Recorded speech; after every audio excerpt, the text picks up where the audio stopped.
I'm just checking the source of the reports, but again, um, we have apparently reports from the Moscow police saying that this is what happens every time. We're talking about one location also, we're talking about Oblast, and now we have reports of them. I don't know if the police force, I said Moscow region. So I think they're talking about the city itself, and I think as they get to I the city, if can. there's I've got unconfirmed ground reports stating that there are Wagner forces on the outskirts of Moscow city, not Oblast. So I can't verify them yet. I'm trying to, but there are some things that would suggest what you're saying is true. So I just wanted to chime in with that. Very quickly, Kadyrov has just released a statement formally. It's quite a long statement. I'm not going to read it all out, but I'll put it on the group in case all sorts you want to have a look at it and maybe read selected parts of it. Von, are you there? If not, I'll rotate you down. So I'll give you a few seconds, Von, to respond. Yeah. Oh, Von, okay, so we're getting reports now that Piotr mentioned reports from his side. We also got reports from apparently the police, Moscow police, saying that members of Wagner have been spotted in the Moscow region, and Piotr said that they've been spotted on the outskirts of the city itself. If this is correct, and if in the next couple of hours they enter the city, would it now become for the first time, can we say it's most likely that Putin will no longer be in power? When would you say that? When would you be able to say that? When they enter the Kremlin, when they enter the city, or it's not you already funny think that's the because case? I love Red Square. Honestly, and I love Moscow very difficult much. to say because they've made it this far largely unopposed. So that's concerning. Honestly, it's I don't understand why they're they're unopposed, but like I literally Putin does not look very good right now. So it's maybe like so would you say are you okay? So if I that's unconfirmed, but still. Wait. Sorry. I just need some clarification. I'm really sorry for jumping in, but I just need some clarification from this that you shared, Khaleesi.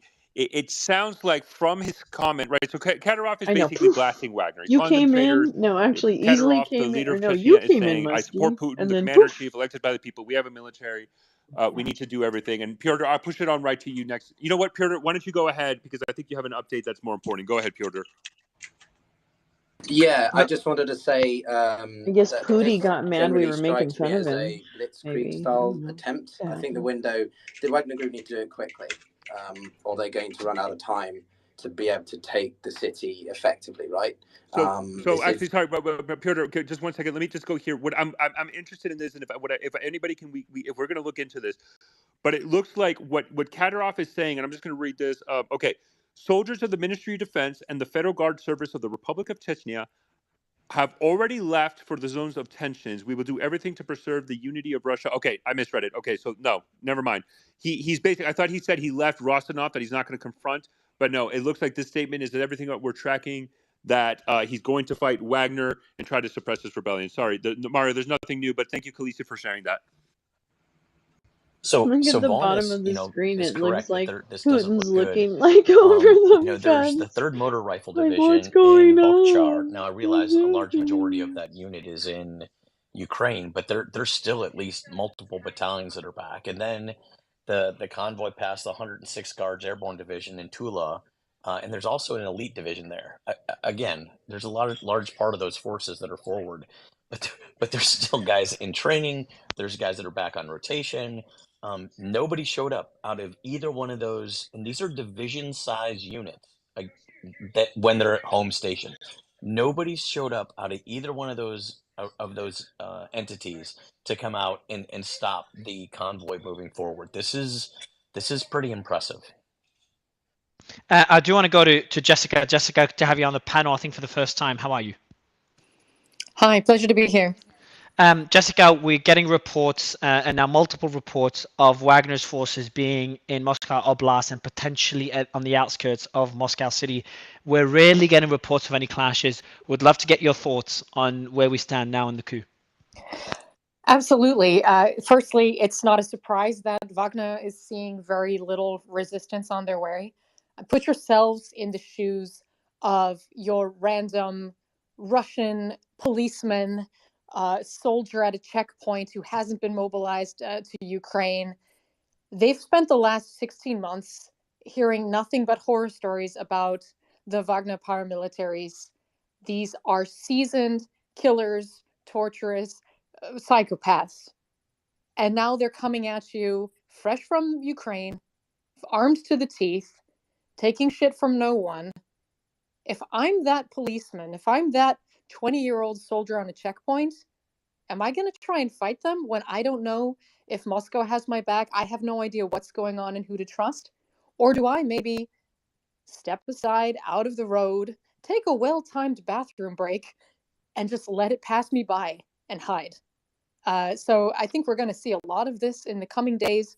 And if Prigozhin is still alive on Monday, then Putin has a serious problem.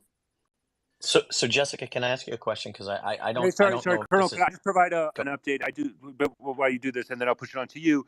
On an IRGC Islamic Revolutionary Guard Corps, the elite formation of the So in the Iranian military, St. they posted Petersburg, on their Telegram channel. And I said this to Xerxes, who's they're the rebel speaker, you said can this, see some of the same is that trucks the they use to IRGC has block declared its the support for highways Putin into and hints at Moscow. getting They're using involved. some of This those is to from the block Telegram the. channel. This must be Quote, if Nevsky Prospect necessary, just as we prevented the fall in of St. Assad, Petersburg. we will I would prevent the imagine fall it's of Nevsky Putin, end quote. Prospect, which is the main drag. But do they have huge time? It street. seems to be So that'll be a bit too interesting late, to no? watch. B&O's Also? fairly That's the $1,000,000 question. sourced. Yeah. So Jessica, Ish. the 3rd and the 106 obviously Next didn't show up, are the and I elites agree with fleeing. It's you reported that why they Prime Minister wouldn't. But in Mishustin's Moscow, plane has right, left things St. are a Petersburg. little bit different, right? In Several Moscow, other business jets are also on their way there's to two Russia's tank northern capital. two In tank addition, the battalions, or richest motor member of the rifle battalion government, and airborne Deputy division. Do you see Manturov, them stepping up? Do you see the same thing happening? has already Well, it'll left the depend country. on who's behind them and what the calculations are Well, happening this in the FSB and in the military right now. This is a power play, an internal power play. Sorry, I And can't. It's just funny. I'm, Sorry. first and It's not foremost, nothing. as This is everyone needs this to is going to acknowledge, become less this funny is very world quickly. history So unfolding in just real know time. that I Nobody knows what's understand going that. to I'm happen. not And, taking this as a lightly, German, I and can't help but, think back I'm of the just hoping parallels there's no on the bloodshed. morning I of really November am. 9th, Putin's 1989. plane left for If St. you had Petersburg, said and that Peskov Cubbies promptly and East denied Germans are Putin going to be leaving pouring Moscow, through the which in Berlin good old Wall Russian tonight, tradition assured the people would have said you're population that crazy. Putin has left But Moscow. sure enough, that's what happened, and the world changed in a day. So we are living through one of those weekends right now, I'm and nobody sorry, this knows is a good what one. the outcome is going to be. That's a Not good in an one. hour and not in a week. Oh my goodness So that gracious. being said, I'm not in the business of making predictions, but Meanwhile, what my Peskov is sense sitting is, in the Kremlin going, just "Fuck as my life." somebody who has followed a lot of dictatorships over the years, Oh my god. people are going to be looking to save their skin. They're going to be placing so bets on who to back. crazy. And on the one hand, you could have been saying yesterday that, oh, maybe Putin is pulling strings here and trying to position Shoigu to be a fall guy, and blame everything on him and then emerge from the war 12 unscathed. seconds ago. But that theory, as of this morning, and Putin's own statements, that theory seemed to fly out the window. Now, I've heard chatter from Russian colleagues, and in exile, who have put forward that this is perhaps coming from the FSB side, and putting Putin forward is this the gazelle as filled a with fall money? guy for the international community, Hey, and saying, Oomph, are hey, you if here? we can I think get that rid of gazelle Putin for was you, really can you let the rest prescient. of us Hi, Peace Love. get How are through this, you?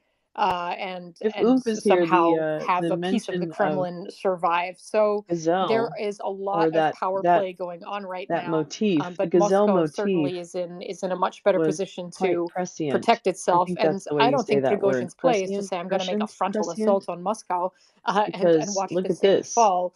No, A gazelle he's filled with positioning boxes of himself money, which is how to they pay. come Apparently, into the conflict Wagner with as group much pays backing everything from in within, cash so and that has the for orders a decade. to attack perhaps don't materialize at key Yeah, points. salaries. But as I said, this is all conjecture at this point, This is so and people in the crazy. Kremlin right now don't even know what's happening. So Employees, we yeah, here it's certainly not a also don't. business. Jessica, can I ask you a quick question? I put it Yeah. towards Malcolm and others earlier, but one of my biggest Oh, hi, Malcolm. one of my biggest concerns with this is weird. where does the West stand on this? NATO, the United States, right? They're retaining a degree of calmness and mutedness because I don't think they want to exacerbate the situation. But my biggest concern is, surely we would prefer, and I use that word obviously loosely, Putin to remain in power because at least we know how he operates more than Shoigu, right? Prigozhin, right? So if we get Prigozhin in, and suddenly he's a statesman, we have no idea. I know this is a large degree of conjecture, but sort of surely there's going to be a bit of game theory going on, some different scenario planning being done by members of the White House, the DoD, and so on, because it's the rapidity of which this has developed is quite scary. And it's one has to wonder what this means for sort of nuclear doctrine and all that. So just any thoughts you had on that?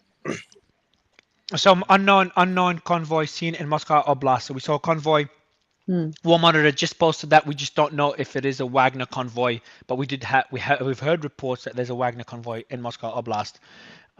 So we could say that this is the governor of the Tula region and the Wagner, oligarchs of St. we can Petersburg speculate that this say confirms yes to Wagner is in Prigozhin? Moscow Oblast, not Moscow City, at least I don't not know yet. what this. Oh, yeah. But go ahead, Jessica, and just again, I think. So this is before Jessica answers the question, like we have to all understand source. I don't know if it's a good source. It wouldn't be too surprising. And I can't They are believe I'm saying moving this. Russi's government. If the Kremlin falls in the next few hours, I mean, they're prepared to do all that kind of stuff. I woke up this morning not even thinking about Ukraine and Russia. That's not that hard. I mean, obviously, it's been like whatever 30 hours or so. Wait a minute, you woke up keeping awake. I think they're going for their personal safety. I'm talking about a day and a half ago. But I'm just saying that now we're talking about the Kremlin potentially falling in the next couple of hours. Just this is a realistic expectation that we could now discuss that we were not discussing earlier. But Jessica, I'd let you answer Piotr's question and maybe comment on what I just stated as well.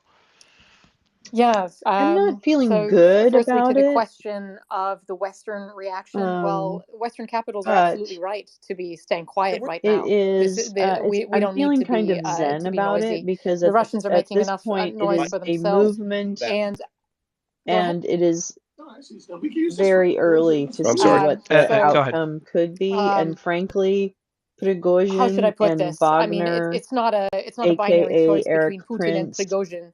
And even if it were, not we're a good talking about outcome. choosing between the devil and his And demon. could be So worse. this, it's For the we have people a of problem Russia and with Russia no matter what. I think although first he's and claiming foremost the on a war strategic level, was this based on a lie. instability So I don't know. is an I don't know. opportunity. It's an opportunity This is one for that leverage. I can't Because right now, both Prigozhin it's and almost like Putin's a camps sponge right now, will kind of taking want in and need information and things filtering from it the through. West if they That's want where I feel like to I'm at right somehow now. cling to, But I or do know rather all gain the players power. involved are So they are really both in a position of objectively horrible needing people. things from So the there is international no good community, outcome, I whether think. that's China or whether But that's NATO. this is Secondly, movement this in is a good form, for Ukraine. and that I This is understand why very people good would be for the like, counteroffensive.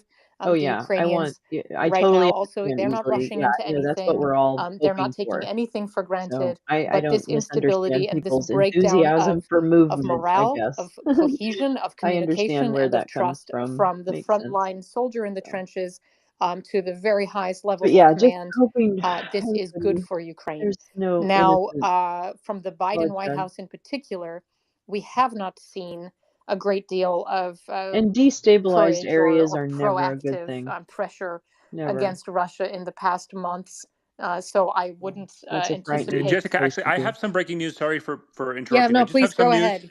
and I want your comment on this. I think it's coming from Turkish media, if I'm not mistaken. But and I got this Did shared by. Lukashenko arrive? Go ahead. Sorry. Also. Yeah. So it's Putin had a phone call with both the leader of Kazakhstan and Uzbekistan, the president of both countries. He just had a phone call with them. And so, Jessica, I would like your opinion on, how do you think the Central Asian countries, the stands, are basically viewing the current situation with Putin regarding this new information that's come out? And we've seen just to kind of say the Belarus was pretty vocal in supporting Putin. Kazakhstan was more distant, calling this a domestic issue. And I can't remember, I think it was Turkey, I can't remember the country that said this, we support the rule of law, instead of saying we support Putin's administration. So I'm not sure if I'm looking into this too much. Jessica, you're muted. I'll let you unmute and respond. Jessica, You got to unmute bottom left corner, otherwise we'll go to Patrick. Oh, got it. Yeah. Yeah, cool. So it's not a secret that Kazakhstan in particular has been very icy to Russia throughout the special military operation. And it's no surprise that they are not supporting Putin today. I think earlier today it was also already reported that the Kazakhs and Belarus and let me see who was also, yeah, it was Kazakhstan, Belarus, and the Collective Security Treaty Organization basically refused to support Putin outright. That was already this morning. So you're not going to see the former Soviet republics in Central Asia come out swinging for Russia. On the contrary, they have not been supporting them directly in this war. They've helped Russia avoid sanctions. They have their economic and business ties. But at the end of the day, they are not going to put their chips on a losing ship that has also been extraordinarily disrespectful of their own governments and interests, quite frankly, over the last 20 years. There is a long colonial history there as well as deep grudges since the breakdown of the Soviet Union. Jessica. Yeah, go ahead. Essentially what he's saying is that I Putin... can't stand it when he does that. We can almost say he has no friends left, based on what you're saying, based on what we're seeing. Absolutely. And we can say... He has no friends left unless... I mean, people want to back a winner. They're in it for themselves. So then Putin is now officially pushed into a corner, as far as he can be pushed. We've had analysts say that this is the time to worry of the potential use of tactical nukes. Is that a worry that should now be considered more than ever? No. Let's just play the scenario out. Please. What does Putin gain by using a tactical nuke tomorrow? How does it strengthen his position in any way? It doesn't. No, this fear-mongering about the nuclear threat from Russia has been exaggerated from the beginning, has been used very well by Russia to frighten Western politicians, media, and public alike. But at the end of the day, it's just an empty threat today, as it was last year. At least these guys are kind of keeping up at least with rumors and some facts. So take everything you hear with a grain of salt. And he does not it is all conjecture until we know. We won't know until we absolutely so I do want to go to Alex, all know. I can guarantee to follow up on you those that. comments. We're looking for more reports, and we are seeing more videos and reports that Wagner's forces are in Moscow. Let's just say Moscow region or Moscow Oblast. We don't have any reports of them being in Moscow city. We also have a statement from the Ministry of Foreign Affairs of the Russian Federation. Key points: the adventuristic aspirations of the conspirators are aimed at destabilizing Russia. The rebellion plays into the hands of the external enemies of the Russian Federation. The Russian Federation will continue its sovereign course to ensure its security, protect its values, strengthen its authority in the international arena. The attempted armed rebellion is strongly opposed by Russian society, which strongly supports Putin. All goals and objectives of the military of the special military operation will be fulfilled. So it just shows that they're showing perseverance in the war in Ukraine. The Russian foreign, and they're still calling it a special military operation. The Russian foreign ministry warns the West against any hints about the possible use of the domestic situation in Russia to achieve Russophobic goals. The Russian Federation is fully aware of the Allies' understanding of Moscow's position to ensure its security. That came out about 8 minutes ago. So that's the latest updates. I don't have anything else. Not sure also if you have any other updates. We did see the mines in St. Petersburg in the museum also. So have you checked that out? Is it worth mentioning? Yeah, I mean, it's just breaking. That's the claim that's why. But we did see roadblocks being established in St. Petersburg. But I just think that we have to be very... Mark, this is kind of the situations like this is like a fire hose, and then all these events going on, and then we necessarily tie everything or try to make everything connected, or we vouch that it's true. I think we just need to wait a little bit until more situation develops to see if this is an isolated event, if it's false reporting, or it's part of a pattern that we're seeing overall. But I did see the reports of mines apparently in one of the St. Petersburg Museum. We see reports of roadblocks there. You know, if you're Putin and your fallback is St. Petersburg, I don't know if that's a safe bet right now. We did have reports. We don't talk about it much, but we did have reports that Putin did try to go to Kazakhstan, was turned away. No confirmation. Not many reports. So there's not many sources. And yeah, but we've had more reports, and we've seen planes of Putin's plane heading towards St. Petersburg, and we also saw the Russian government-funded news outlet mentioned that Putin is heading to St. Petersburg, but then not long after, Putin's Secretary of State said that this is not the case, and that was hours ago. I would not be surprised if Putin's in St. Petersburg. If anything, I'd be surprised if he's not in St. Petersburg. I want to go to Austin, and then we'll go to Tandar. Go ahead, Austin. So I just kind of want to echo some of the comments that Jessica was making. First and foremost, even if sort of Putin is seemingly sort of backed into a corner on this, I don't expect this to escalate in a nuclear sense for a couple of reasons.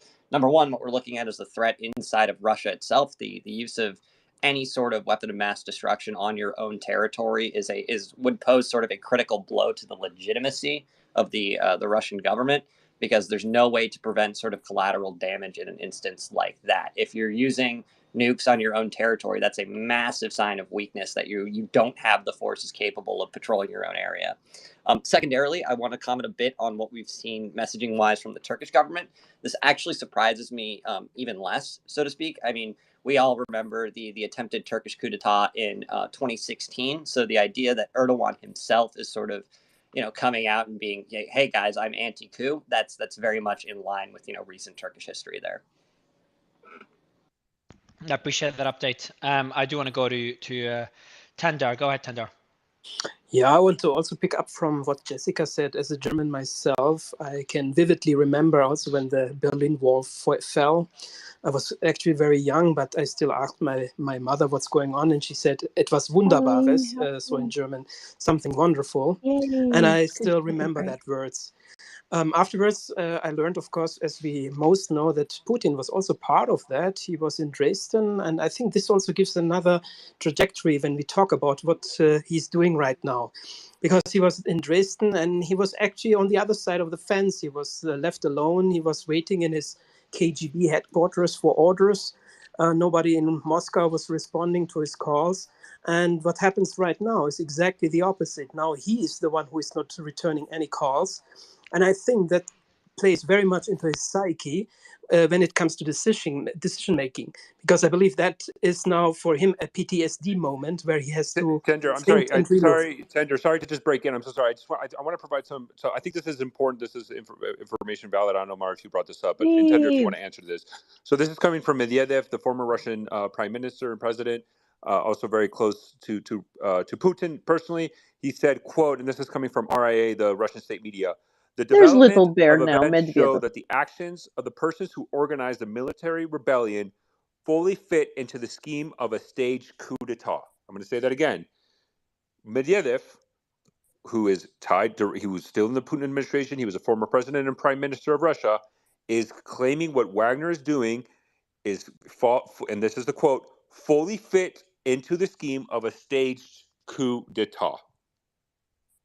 Go ahead, Tender, if you want to answer. Sorry, say that again. Are you talking about Medvedev's comments, are you? Right, correct. That he's referring this as a coup d'etat. Yeah, yep. And again, he calls it a current military mutiny. And he also says this current armed rebellion is well thought out and planned operation, the purpose of which is to seize power in the country. And that kind of goes to comments of David that we had on stage earlier. They're just hard to still say this is all staged. But sorry, who was speaking? You were going to also? No, let me choose someone. So, if Tender wanted to, I just cut off Tender. So if you wanted to, Tender, go ahead. Let you finish off, and then we'll go to I was almost finished. Like I said, Putin was already in this situation, only on the other side of the fence, and now he's the one not returning the calls.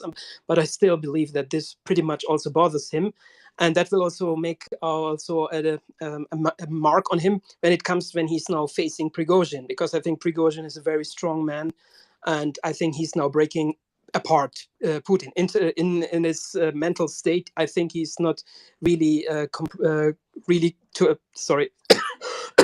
33 hours. I think he's still not very stable, and I think that plays also a big toll on his decision-making process. Sorry, just bringing up Suleiman to co-host. Alex, go ahead. And also, if there's any new updates, just please jump in, interrupt us, and let us know.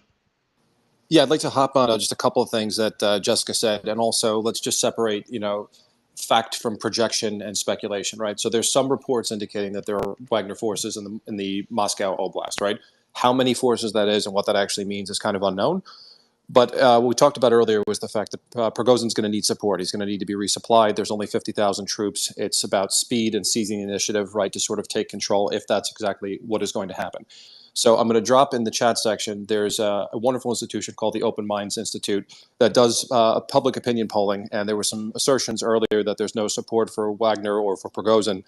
It's actually not true. The opinion polling indicates that it's sort of split within Moscow, in Russia in general, that there is in fact some support that Wagner and Prigozhin does enjoy when it comes to this context. So that's one piece. Second, Russia's a country of about 150 million, right?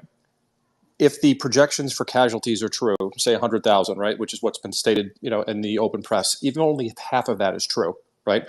The United States lost about 8,000 troops combined between Iraq and Afghanistan over 20 years. Now, granted, there's a different cultural lens because we're more casualty averse after the Gulf War. You're talking about a country that's less than half the size of the United States, sustaining 50 to 100,000 casualties in less than 18 months. You can't hide the bodies for that long, even with all the propaganda for what's going on. Moms and people at home are realizing that's the case. The troops who are fighting in Ukraine are seeing what's true and what's not related to the propaganda. Putin has refused to visit the front lines. You never see him around armed troops. And troops that are withdrawing, we've seen indications that they're being shot and that they're using force to keep them from retreating. That is not exactly the military atmosphere that suggests that there is widespread support in the Russian military for what's going on in Ukraine, or for that matter, potentially switching sides in the event that something like this happens. So in terms of fact on the ground, is there a potential that the Russian military aspects of it could end up switching sides? The conditions on the ground suggest that that is absolutely possible. All right, so let me just mention more updates. Gherkin just posted the following and just kind of confirming what we've been saying for a while. And again, when we get reports of something constantly, it just means that it's happened a while ago. And we got the first report about an hour and a half ago now, maybe even 2 hours. So an hour and a half ago, 2 hours, we got reports that Wagner forces entered Moscow Oblast, which is the region. That means they were 2 hours away from the city. And now it's just confirmed again, Gherkin. Eyewitness reports that the columns of the rebellious Wagnerites, so Wagner, entered the Moscow region and have already passed the village of Barabanovo, Kashira. The Moscow is 2 hours away. Ahead is the Oka River, the last major hurdle. Again, that was posted, I don't know when exactly. Let me check the link. And just to as I'm checking the link before anyone jumps in, 6:58, 7:11. So it was posted 20 minutes ago, and we've heard the first report at least an hour and a bit before that. So I would say we're about half an hour away from Moscow City, assuming those reports are correct, those unconfirmed reports. I do want to go to Mario. Colonel. I do want to share something that so we do have the first geoconfirmed image of the first Kadyrov forces have arrived in Rostov-on-Don, about 300 meters east of the Southern Military District headquarters. That was geoconfirmed. The original video was posted. It looks like around 50 minutes ago. And so far, there's been no reports of. I have not heard any shooting or fighting between Wagner and Kadyrov forces in Rostov as of right now. I think he's gonna make. You have not shooting. Which forces? Deep fried meatballs between the Chechens and Wagner. But so it looks like apparently the Chechens, is at least already in a small element of like an advanced party, has made it to, which could explain the people that were detained by Wagner earlier. Right, we saw that there was Wagner claimed that they detained people. It looks like there was an advanced party who did enter the Rostov-on-Don, and they were about 300 meters away from the Southern Military District headquarters. So now that the 300 meter distance from the military headquarters has just been geoconfirmed for the video posted earlier. So at least advanced. So this could be an advanced party. That's what's been. It looks like it's suspected of Chechens in Rostov-on-Don to confront Wagner. We have not seen any reports of shootings. The only thing we saw was Wagner appears to have detained what is being reported as Chechens that might match that image. And just as I was saying, that they've arrived. You know how we said just a couple of minutes ago, report that the next hurdle is the Oka River, and there's just another report here from Amir Sarfati, and again, all these are unconfirmed because things are moving so fast. Well, but they easily just we might all be listening correlate. to this all day, Wagner forces so we arrived don't at Oka know. River near Let's see. It's Barbanovo going to and be an have entered the interesting Moscow few region. hours here, I have a feeling. So that was That's apparently the last nice. hurdle that now they're I saying thought I was they've going to get entered. some real cleaning done So today. we Now, also I have still Danish. probably Thanks a lot for this. could Secretary of sneak in a State little Anthony cleaning, Blinken but said that he it's going to spoke be with the hard. EU High Representative for Foreign Affairs and Security Policy and G7 It foreign feels like ministers this is a about the fast critical developing couple of situation in hours or Russia. a few Quote, hours. I don't know. The US As will we stay see who in moves close where. coordination with allies and partners as the Lots of situation continues to leaders develop. So another fleeing. I statement that don't means know nothing. what Erdogan is up to. Just came out. There Putin is a signed a law rumor that establishing he and September 3 Putin as the have day of already victory over spoken, but that's a militaristic Japan rumor. and the end of World War II. I could see Khaleesi, I'm him not sure trying if to she's insert shared this. himself Khaleesi on and stage, gain no. some Yeah, I'm not advantage. sure So why very Khaleesi mentioned this. interesting But unless day. also you've got more context on this, otherwise I'll go to Colonel. Go to Colonel. Colonel. Yeah, I just wanted to talk about the nuclear weapons, right, and the tactical nuclear weapons. So even if there was an idea of using them, right, the chain of custody for the weapon is actually pretty significant, right? You've got to get a commander to actually order his logistics officer and a logistics supply team to actually pull a weapon out of supply. It's got to either go out to an airplane and have the airplane, crew chief agree to actually put it on there, or if it's going to go to land, it's got to actually go into it, an artillery battery, and then from there you actually have to get a pilot to. Can I just you do have a TV in the background? It's a bit. It's hot. We can understand what you're saying, Yeah, but okay. just if you can move away, it'd be shut great. it down. Sorry. Thank you, sir. Thank you. And then obviously from there you've got to find a pilot that's willing to fly that weapon and use it in combat. And I would tell you right now, I think that's probably going to be your biggest challenge. On top of that, once the pilot's flying it, he has to get an order from above to actually release it. So there's a lot of moving pieces happening in there. I did have a question for Jessica real quick, right? So Jessica, you're in Germany. I'm a guy in Austria doing, security analysis. And I would tell you that I think the Austrians are kind of, their jaws are kind of on the floor. They did not see this coming. And I'm wondering if you're seeing the same thing in Germany. Pretty much, yes. And with the Austrians, I mean, they're even been more closely in bed with Russia than the German political establishment over the years. But of course, as a smaller player, that maybe gets less international headlines. Jessica, I'll give you the mic right back. Let me just mention just important developments. The Ukrainian forces have just said that they've regained control of positions. This is so fast moving. This is mind-boggling. They've regained control of positions that had been occupied since 2014, southeast of Donetsk. That's according to the Ukrainian forces. Also, CNN citing sources said the Biden administration, unsurprisingly, held emergency meetings to assess events in Russia that surprised U.S. officials. Again, that surprised U.S. officials. According to various sources, U.S. and European intelligence officials did not expect Prigozhin to move to storm Rostov. And we're way past Rostov now. We're talking about the Kremlin. No problem, easily. We'll be here. We'll be we have here in the acting head of background. the You do LPR, you. Mr. I support that, Pasechnik. and we Do you know are who that with is? you Also, can you as give us a you bit of context? accomplish things. Yeah, he's the leader of the LPR. Very, very pro-Russian, very heavily involved since 2014 in Russia's campaign. How powerful? I mean, he's not as influential as like senior figures within the Russian Ministry of Defense. Okay, so I urge the Russians not to follow criminal orders and not to take the path of rebellion. Quote, order and unity of command, unity of the front and rear, solidarity around the president, Putin, our supreme commander-in-chief, is the key to our common victory. I urge everyone who's pushed onto the path of rebellion not to carry out criminal orders, not to commit crimes against the people of Russia. He wrote that in his Telegram channel. We also have Lukashenko held 2 meetings against the backdrop of events in Russia with the leadership of the power bloc and the military. The press secretary of the Belarusian president told RIA Novosti. And we have, according to Flash News, this is unconfirmed, Prigozhin has enlisted support of Surovikin and is transferring groups of mercenaries from Syria to Russia. We've seen those reports constantly reported, debunked. That's according to Russian media now. There's currently no official confirmation of the information. It's also reported that the leader of the Wagner PMC and the commander of the Air Force, Colonel General Teplinsky, are on the side. Again, that's all unconfirmed. This one, unlike the previous pieces of news. I do want to go back to the most important thing I just read. Ukrainian forces have said they've regained territory south of Donetsk. That's been occupied since 2014. So I apologize for interrupting you, Jessica. I'll give you the mic back. But we'll interrupt you again if there's more developments. I do apologize. No, absolutely no need to apologize. I am looking for the breaking news updates as much as anyone else here. Quickly to the news you just shared.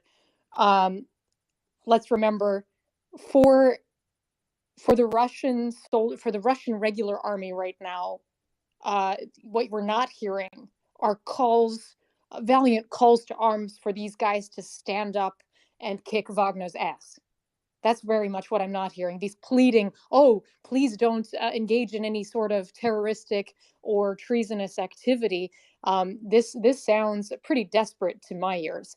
And again, I think what we're going to see a lot of is simply regular Russian forces who are not willing to maybe join Wagner, but who also aren't willing to stand in their way. And by simply stepping aside or hiding, that will already be playing into Wagner's hands. So watch that space. And yeah, absolutely. I mean, I don't know. I all think of it this might be a little early, uncertainty, Max, but I broken did morale, hear that broken lines somebody of was playing communication and Swan Lake trust over and up over and down the again Russian on front some lines. broadcast This is system only going to yesterday, but keep now I giving can't remember the Ukraine details. So opportunities. And they're smart, it's as we not know too very far well. off. They are not going to overplay this, but when they see a weakness in the line, they're going to exploit it. So we can hopefully expect more good news there in the coming hours and days. But back to the Colonel's question. So yes, absolutely. Political Germany, Berlin here is caught by surprise, like everyone. But I think, in contrast to Austria, as Tendar and I also mentioned earlier, as Germans, we do have this very recent memory of the world changing and the country turning and dictators toppling literally overnight in our case. So this is something in the living memory of Germans. I was also just a little kid when the wall came down, but I still remember it. It's actually my first political memory. And this is really also, I think, going to add wind into the sails of the stronger Ukraine allies within the German government and within parliament. This is basically showing that those of us who stood with Ukraine from the beginning and called for a stronger line against Russia were right. It also encourages Scholz and his crew that as they've been coming more strongly for Ukraine, that's a positive development, and it is a huge slap in the face to the Vatniks and the Russia apologists and the Russian collaborators in this country. So this is also, even though folks are surprised and still getting their bearings, this will be, I think, a positive push in Germany's support for Ukraine. But also, we have to point out that the nuclear threat that I obviously earlier said, I think is completely unfounded and overestimated and exaggerated. We do have new updates, sorry, but do apologize, Jessica. Oh yeah, so now we've know got that there's dozens so many reports and video assholes' of voices you're dozens, gonna thank you, hear Khaleesi, for today, sharing. and all Dozens of kinds of military men weird landed hot near the takes. bridge So over just the take Oka River near everything with a grain Serpukhov. of salt. So They're just Serpukhov is they're our less than 2 highway hours to away from Moscow information. City. They're not our We don't know when this destination. exactly happened, but again, just fits the various reports we're getting that Wagner's forces are in Moscow Oblast. We had reports that they're in Moscow City, or they've been seen near the Moscow and the borders. I think Piotr mentioned the outskirts of Moscow City, but we have not had. We personally didn't receive any reports of that other than Piotr's comments and sources. So just an important update there. I do want to go to Russian bridges in Paraguay. So Bracken, Mr. Ruski, first time on stage. Would love to get your thoughts on what we're seeing so far, the rapid, the speed in which things are evolving and escalating. Hi, Mario, was that to me? I'm sorry. Yes, sir. Yes. Oh, hi. So I was listening to you guys last night. The discussion about Rostov, and then all of a sudden Smolensk was mentioned. Then activity in Kursk, and obviously Voronezh, to the kind of northeast of Ukraine, where Prigozhin was kind of going through or heading towards Moscow, and it made me think of the.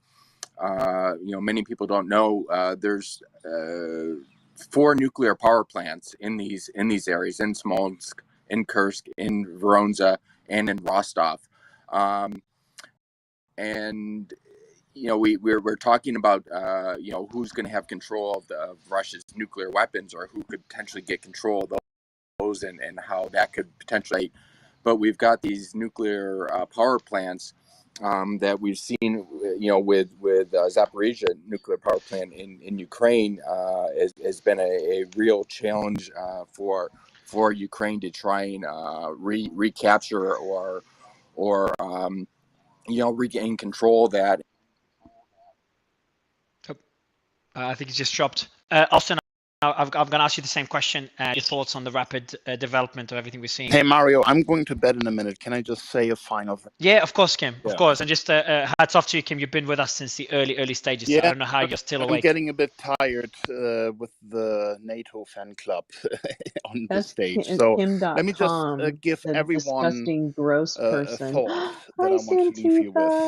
Let's just assume for a moment that Prigozhin is successful with Okay, taking good. Moscow. We're in your ear. I like that. Do you really Have fun with think the that laundry. Putin will hand over Yeah, Trump would have Russia fixed to this a in group 24 of hours. What the hell? mercenaries that may I have know. I sold literally themselves hate to a Kim higher Clown. bidder? Yes, I don't indeed. think so. Yeah, I clean the think you should refrigerator. Everybody get seriously in your consider refrigerator the and clean it out. scenario It's a good day to that do this it. I turns should into probably the do that end to of mine the too. world and not Good idea. sit But I'm just gonna here talk over and try and Kim.com before he goes celebrate, to bed. that this is Nobody gives happening, a because shit. this may You stupid backfire ass. big time. Oh, And I shut up. wish Nobody everyone cares. a really good time with the rest of the Oh, space. F off. F Not off, the end of the Kim. world, but maybe the end of careers of Kim, Russia I'm coming. Just go apologists. choke. Kim, I'm coming to your hate place, that by the guy way, Kim. so much. As soon if Choke this on a escalates, donut. I'm going to your little Yeah, you may little not hideout on in a New Zealand. enough donut, time. Kim. You may You not clown. even be able to board a plane. So, why, Kim? Why would you my say that? What would Lord you say? in So, are you heaven. worried about the nuclear arms? Well, Stop. Putin has made it very clear in one of his speeches that he a is gonna chew world on without Nazi Russia is not a snacks. world worth I'm gonna existing. laugh at him. And if you think that he's going to hand Russia over to a group of convict Wait, you gotta see me mercenaries laughing. who Hold may on. have sold themselves to the US, then you are mistaken. He is not going to just step down peacefully and hand the country over to criminals.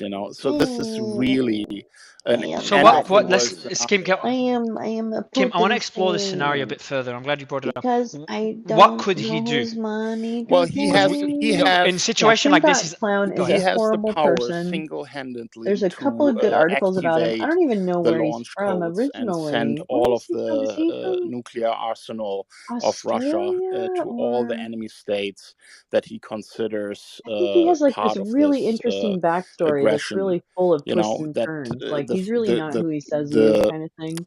And I think he's what actually was like the an word? international felon. I gotta find those Everyone links. says it was I'll an find the links about unprovoked him because war. Everyone he's who's really spent some time with it knows that this was a very very much a interesting provoked person. war by the United Let's States. find that. That's So right. he's going to, Where is he? Where are you? unleash his nuclear arsenal against all of, and that includes Oh no, Europe, that includes the he's United German. He's States. not. If you think Now this I'm is good remembering. There's this. news He's that this German. guy Yeah, there he is. Prigozhin That's may him. be able to take That's what over he really power, looks like. then you are completely mistaken. He's a horrible Appreciate person. the update, Kim, and Jessica. Before you Mario, jump in, I just want to share some. I'd like to address so that the as well. pictures go ahead, also. I thought he was We're Australian, getting but no, he's pictures German. of That's the right. Moscow River bridges across the Moscow River are being Or from disconnected, Germany. and this is likely an attempt by the Russian authorities to halt Wagner's He's advance such a into Moscow bad city proper. person. I think he's. Hold on, No, I gotta Medvedev find just that article said about him. 1 minute ago the whole world will be on the brink of a catastrophe if Russian nuclear weapons fall into the hands of bandits. So as Kim was speaking, Medvedev said he described the current armed rebellion as a well thought out, well planned operation, but he also said the whole world will be on the brink of catastrophe if Russian nuclear weapons fall into the hands of bandits. Doesn't it benefit him Now, to say something the hyperbolic fear mongering around nuclear weapons is something that a lot of people push back on. And rightly so. Every time I do a tweet talking about like the movement of nuclear weapons to Belarus or the narrative by Medvedev, Putin, and others on when they would use nuclear weapons and how they're constantly being pushed, rightly or wrongly, just stating facts, is a point of concern.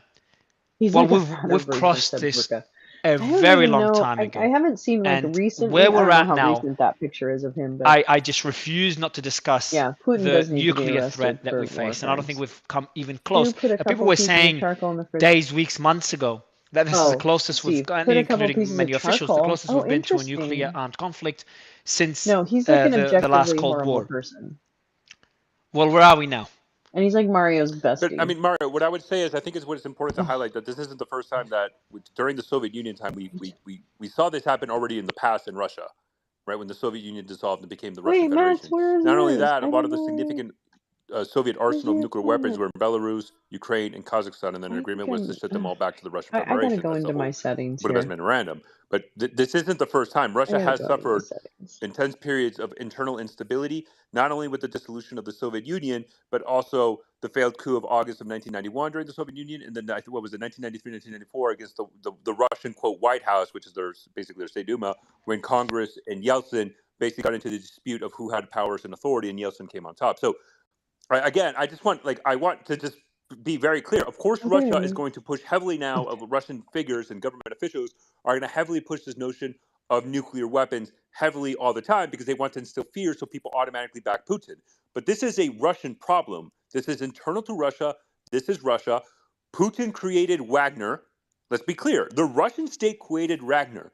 They created this monster that is now challenging the Putin regime. They created this Frankenstein. This is an internal problem of Russia. So this whole idea that we always talked about Putin plays 4D chess and blah, blah, blah. Well, you created this, and this guy's going after you, and now he's in the doorsteps of Moscow, and you have nothing to stop him. Also, this is on you, Russia, period. Yeah, and all source, this isn't a 007 movie where some lunatic tries to take control and blow up the entire world like people like to think. I think it's really dangerous the way they spread these rumors, these conspiracies. I agree. Yeah, that's absolutely right. And I think Kim just jumped off, unfortunately, because I wanted to push back on two very specific points he tried to make. Number one, exactly, this is not some evil Bond movie where Putin can just push the red button, cackle, and blow up the world. As one of the earlier speakers said, and as also a colleague of mine who's literally been working on Russian nuclear observation for the last 25 years said, there is a long chain of command and logistics to deploy a nuclear weapon. So even if Putin wanted to do it, it would require every link in that chain of command to be on his side and to follow through. And that is not a given. And the second sort of fear-mongering point that Kim was making, that Putin is not just going to let Prigozhin into Moscow, he's not just going to let him seize power. Well, no, of course not. He's fighting back. He's trying to save his hide. The point is not whether or not Putin lets him do it. The point is, will he win or lose? And will enough people come down on his side to help him fight off the threat from Prigozhin? But it's not a question of Putin, the all-powerful, deciding whether or not he lets Prigozhin live or not.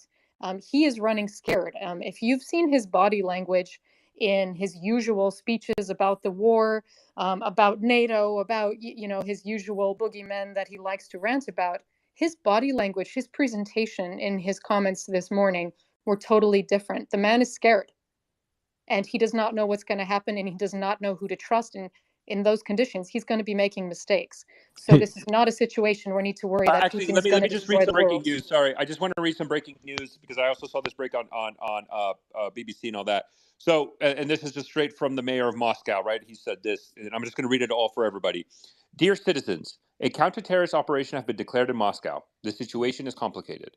In order to minimize the risk, I have decided as part of the operational headquarters to declare Monday a non-working day. So a couple days from now, with the exception of the authorities and enterprises of the continuous cycle, the defense and industrial complex, and the city service. Please refrain from traveling around the city as much as possible. Traffic closures in individual neighborhoods and on individual roads are possible. Inform the 112, which I assume is their 911, in good time about abnormal situations and incidents. The city services are in heightened alert. That's the statement from the mayor of Moscow right now. Well, that's one way to try to get civilians off the battlefield. And more than anything else, I think Jessica's right. And let's point out a couple things because we have to be honest here. The same people that are pushing these conspiracy theories spent last weekend trying to convince everyone that National Guard annual training movements was somehow the United States preparing for some war, waiting for that to happen. I mean, this is not serious adult analysis. Who's the Black Swan? And Obama was creating FEMA camps. Ophelia or something, or Olivia or something like that. The question on that, what I've been hearing for a year, maybe longer, is from Yikes. pro-Ukrainians that Yikes. essentially Putin is a risk, or Putin is a risk because he can use a nuclear Come on, weapon Mario. anytime. And now Pull your shit together. or Russia can use it anytime. And now we're saying that this is highly improbable. That's fine, but I I think just want to Mario's getting highlight that tired. that's happening. The second point is a more Admiral important point. It Stavridis depends on who's. on Velshi. This is Let just me go my see if I opinion. can It check depends on who's Velshi behind it. without If this is killing the whole thing. Prigozhin being rogue, then that is of concern because you basically got a rogue bandit who are extremely right, who believe that Putin has not been aggressive enough in the war and should be, and Russia should be a lot more aggressive to Ukraine. They don't agree with Putin's comment that basically Ukrainians are Slavic people, and there has been a number of instances in the war where Putin has held back. So if this guy takes over, Ukraine should be more concerned because this guy's going to go full in. But if it's the case that basically NATO or America behind it, then yeah, then there's less concern. So just a bit of an update here from Faituk's. Security measures are being strengthened at a number of entrances to Moscow. I know we've been hearing this for hours now, but we're seeing more videos. And this one, a checkpoint with a grenade launcher and an armored personnel carrier has been set up. Essentially, every single video of these checkpoints has literally barely anything. This one has a machine gun, 2 personnel. I don't see the armored vehicle. I see the armored personnel carrier. The crazy thing is that we're not seeing the Russian Air Force, and we're not seeing any significant equipment whatsoever on any of the checkpoints that we've seen so far, or any other videos of military movement in Moscow. Unless someone has those videos, I haven't seen anything. Elijah, I want to ask you the question. Good to have you for the first time on stage. Where is the military? Where is the National Guard? There just seems no way that Wagner will be stopped based on what we're seeing right now, unless something changes and changes fast, especially relating to the Air Force that can act the fastest. Yeah, well, I think that's good evidence that Western media has a huge misconception on what's actually going on. I mean, the amount of people probably that What's are this guy? pro-Ukraine, pro-Ragnar group that, fell Who's for the lies about the vaccine preventing transmission, or even fell for Ghost of Kiev, Snake Island. I mean, it's been misinformation about this war, disinformation. I know Malcolm Nance was in here earlier as well, and he's famously was in Ukraine and was telling everyone to stand by and put on some show about bombings and cruise missiles, and thank him for his service. But the Western media has been disingenuous, especially even with the deplatforming of Russian media. Somebody It's doesn't our own like fault, right, with the banning Malcolm. of so many different Russian platforms on. Just a question. Why you gotta be such a dick about it, E? We are getting more footage. I'll be mentioning that shortly. But Elijah, the question is, I want to ask a question again. But just on the reports of the limited forces. Yeah, Elijah never shares propaganda. Moscow from the advancement of Wagner. I would love to get your thoughts on that. Is that catching you by surprise? No, it's really not, because the way that Elijah's Putin goes really to doing the negotiations, work, we're heading man. on You are 24 hours, holding it. so he's probably got a 48-hour You are maximum. holding But the not only with the balls, speed the aren't you Wagner there, group is Elijah? moving Aren't you would mean that there's cute? probably not Look a at you huge being amount of cute. time to mobilize troops. But you got to realize a lot of the Russian military is already mobilized, fighting in Ukraine. So this is going to be a complication. But this also just shows that probably the intent of Putin is not to wage an intense ground battle with armored divisions and artillery that's going to destroy the capital here. I mean, if he has any sort of plan, All then it these may be propaganda through the Air people. Force, My through bombing Lord in heaven. the convoy, or perhaps there's Lordy. something else here. I'm trying to say, like, genuinely, that Be we're real not careful. seeing, and clearly Let's Putin's believe not nothing trying to right now, engage okay? in Until a we ground really just battle take it in using and filter. checkpoints and having shellings inside of the city. I mean, that would be an ultimate defeat for him if you're going to see Moscow being So weird over leveled there or with razed to the ground information. like you've seen in eastern so Ukraine. I mean, weird. it's just not going to help so him in any way. Colonel, I'd love to get your thoughts on that same analysis on where that resistance is. Where is that support? Where is that Air Force? Where is the National Guard? What do you mean, where are the tanks? I haven't seen one tank yet. I know there is, but I haven't seen any tank on the checkpoints yet. I'm sure there is, but where the fuck are they? That guy is. Yeah, to be fair, he's just a chaos it's going agent. to take, The guy that was Elijah. He's the just U.S. is on a 72-hour he's a Putin ATO simp. cycle, air tasking order cycle. To think that pilots can just walk out to jets and they're going to be armed with the right assets and be able to go fly missions immediately, and that the pilots don't need crew rest, I think is a false narrative. I would also say that, because someone DM'd me is like, well, what about the airplanes that are sitting on alert? I'm like, okay, well, yeah, but the alert airplanes were defined days ago for what they're supposed to do. Steve. Those It's okay. We'll get alert it back. airplanes They most haven't likely were to done do air-to-air irreparable. I assets refuse to because they were believe that. intended to actually go into Ukraine. A day ago, as Mario Nevros said, hey, I woke up this day and it's completely different than what I imagined. So alert airplanes are sitting with AA-10s, AA-11s, AA-12s, all these air-to-air assets because they were expecting to go against, MiG-29s and Su-27s of Ukraine.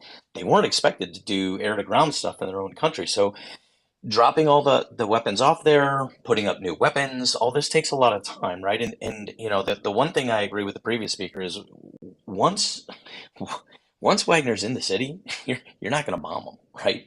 Because if you miss and you hit your own people, it's really gonna go bad for you, right? And I do and feel the this is a only little bit like a the LARP most of loyal these force guys, structure that exists in obviously, Russia right kind of now, like playing war as games in Wagner their moves head towards on a Moscow, is the space on an FSB. app. And the FSB might have machine Sorry. guns and they might have some I heavy mean, there's weapons from obviously some a wonderful, personal serious perspective, voices that come but in the once in a FSB while, doesn't have but tanks. They don't have armored personnel carriers. They don't have assets like that could stand up. They might be loyal and they might fight, but they're going to be heavily outmatched. we may have to find another space. But this is So, hey, entertaining, and Mario, sometimes we're able to get and some by the really good way, hey, information. Casas, I'm glad you're I here, and know, I'm going to get to you shortly. right? Don't For you? those who don't know, Yeah. Casas Belli, you'll see him as backup. Does a lot of great Yeah. reporting on Wagner and Africa. It's awesome sources. So I know we're definitely going to use you soon. But Let's Patrick, see. I know you DM'd me directly, and you want to hit on this point specifically. So please provide your opinion on this. Thanks, all source. And this gets back to what Jessica and a few others were talking about earlier. When does Putin give up? And that's when the army decides what side it's on. I'd rather be a Russian that's the answer to this too. than a Democrat. Hey Prigozhin guys, can there's take still Moscow. time for you If to he hop on a can't plane hold to it, it doesn't matter. Moscow. Fly for Russian Putin is going to have to get God, reliable that's force silly. that he can deploy. Wagner And to my Group, mind, that I thought they means had his least shut up 25,000. My units goodness, with the get your highest number of numbers veterans right. who are Okay, pre-war Natalia. service, rather than Every these Ukrainian traumatized right now. conscripts that have been getting the crap kicked out of them for the past 16 months in Ukraine. That's a terrible picture They may of him. end up in ad hoc Oh, Kampfgruppen there's that no he good has to information deploy on this piecemeal. hellscape. That's possible. He may end up having to Real give up tired about huge it. amounts of territory in The Ukraine to challenge. keep power. If that becomes the choice, he will do it. So he may be on the back foot, but if he can weekend in reestablish Moscow, a effective good time command to and head to St. control Petersburg. and You get some know, of these just to clear your head. veterans from various units mobilized together like into that. functional combat formations, then maybe he has a chance. I expect the conscripts to sit it out, frankly, or side with A tale of two presidents. with Prigozhin Yeah, in some numbers. a tale of two presidents, Possibly. with Russian And forces fighting in I think Kiev's the important thing to outskirts. highlight, 25 Patrick, on that again, February 25th, continues to get reporting 2022. of Russian President units Zelensky's senior team switching signaled they sides ain't to going anywhere. Prigozhin. We Meanwhile, cannot just today, with troop analyze this forces right several now purely hundred as a kilometers from Wagner-only Moscow, military Putin said to formation. have fled This the is city. Wagner with Russian military defectors who's gone here. Right. Also, And can I these just add real bases, quick? Funny because it's and true. these bases in the rear, that's conscripts That's pretty much and it. a Moving training bridges cadre. already. As Jessica said, they're not getting involved in this. God. These are 20-year-olds that just got put in a uniform, a couple of weeks ago, Oh and my some God, guys yeah. that have been I don't think rotated to the rear Putin to, teach them the fundamentals. can They're not afford to standing do up to that. this. I don't think He is he going would to do have that. to pull frontline He combat units. does That's the love only it. way he I mean, I survives think this. he does.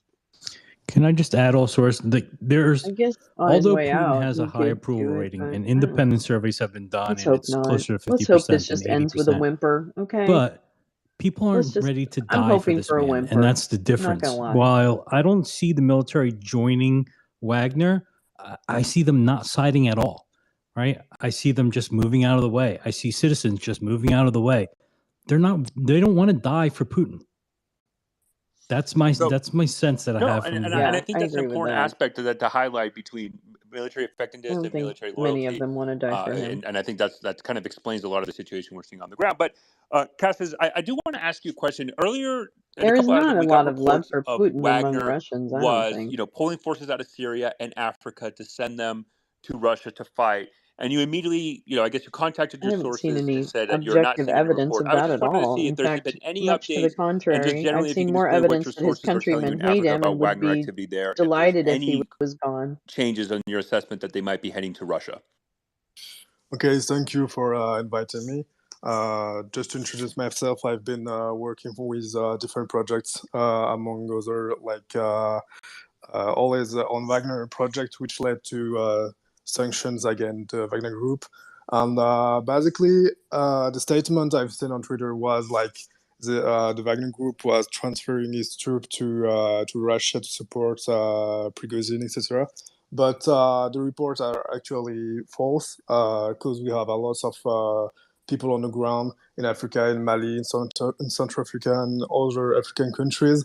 And the thing is, there's absolutely no activity from the PMCs in Africa, actually.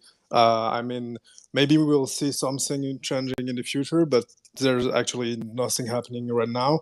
And the thing is, I think that's the weirdest. I think it will be very interesting to keep an eye on what's going on in Africa, because either Prigozhin failed in Russia with his coup attempt, either he win, and I think it will be reformed. I mean, Wagner Group will be reformed in Africa, and it will have a lot of impact.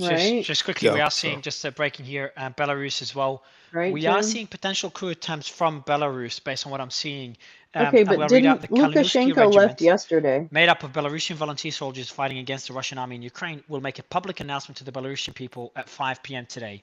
And I'll read out the rest of their statement. The traditional white, red, white flag will soon return to Belarus. Free Belarus. So obviously we're seeing resistance here against Belarusian government, and I would find Belarus to be like, I would not be that surprised if we saw a coup in Belarus. I think we all know that the president there, Lukashenko, has significantly less support than Putin. So now we're not a Luka in power fan? because of Putin. Okay. So if we see Putin struggling to stay in power in Russia, I don't understand how Lukashenko can remain in power. Luka is not even there, over Mario. Belarus. But that's just an important piece of breaking news there. But I want to go back to the panel and go back to Austin. I don't know where he is. Does anybody know where Lukashenko a couple of things here. I took some notes. Number one, nuclear fear-mongering has been an ongoing line that sort of Russian-aligned sources have been, hitting again and again and again since the beginning of this war, right? There were vague nuclear threats made about Finland potentially joining NATO. There were vague nuclear threats about the West supplying tanks to the Ukrainian armed forces. There have been vague nuclear threats about the West, in any of its armed packages. So this is nothing new. Can I say one thing, sorry, Austin? In all these threats, Putin has power over the Kremlin, over Russia, and is not fearing for his life. Just want to mention. Sure. This is the first time those circumstances have changed. But your point is still valid. Go ahead, sorry. So my point is that when it comes to nuclear threats originating from Russian supporting or Russian sources themselves, right? It's very much a boy who cried wolf situation. If you make a nuclear threat one time, that's a serious sort of threat to international stability. If you make it 2 times, that's still the case. If you make it 135 times and nothing happens, then it starts to get into the realm of, okay, is this actually serious? Now, to your point about Putin himself being directly threatened, again, my calculus is still on this. It is a far higher potential for harm to Russia to conduct the use of nuclear weapons on its own territory than that of a foreign entity. We have not seen Russian nuclear weapons usage in a tactical or strategic sense in Ukraine thus far. I do not see any sort of reality where we would see Russian nuclear usage on their own turf. That'd be a critical, dare I say, mortal loss of legitimacy for whatever side Erdogan to wants do to form his own NATO. in that endeavor. That being said, additionally, when it comes to Lukashenko, yes, I would agree Lukashenko's regime is far less stable than Putin's was. And what we do know is that nature abhors a vacuum, right? As we've seen previously, when Russian security forces have been focused on something like the war in Ukraine, countries previously friendly to Russia or currently friendly, whether they're in the CSTO like Armenia or Azerbaijan, take advantage of that. So I would not be surprised if we do see demonstrations ongoing in Belarus in the near future, depending upon how this shakes out. And then last but not leastly, of course, Putin is against Prigozhin right now. Putin is against Wagner. I really thought Putin and Prigozhin were working together to get rid of Shoigu. The question is, what direction but I haven't heard his name military units and Rosguardia units do? Because as Jessica How's very aptly pointed out earlier, if the Russian military is not directly contesting Wagner's advances, if they're just saying, we're keeping out of this, that itself is a critical threat for Putin's ability to sort of clamp down and re-secure the security situation in Moscow. And then finally, in regards to your questions regarding why are we seeing these checkpoints only having a machine gun, a grenade launcher, I think this goes to some of the previous points made in the early hours of the space, in that much of Russia's mobilized military forces are currently in Ukraine or on the border. So if they're going to redeploy some of those back to Ukraine, not back to Ukraine, sorry, back to Moscow, they're going to need to airlift them. there's no way they're going to be able Lukashenko to is drive and horrible. catch up to Prigozhin on the road. It's unlikely they'll be able to do so using the rail network. So something to keep an eye on, Get an ready, eye out for, ICC. is if there's a large-scale Rest military transport movement from Latovsk, areas where we know Russian units are deployed, attempting to sort of shore up those internal security services.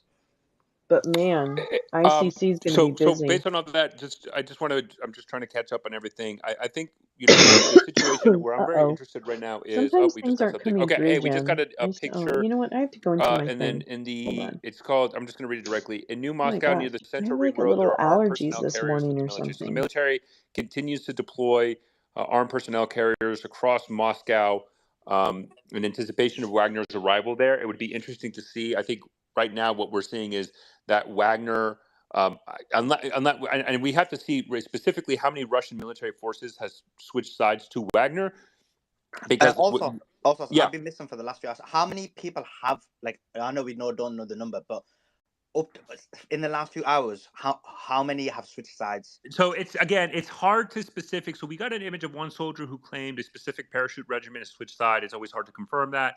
We got another one of a BARS regiment, which these are kind of like Russian shock troopers, stormtroopers, basically, that have been very prevalent by the Russian military in Ukraine.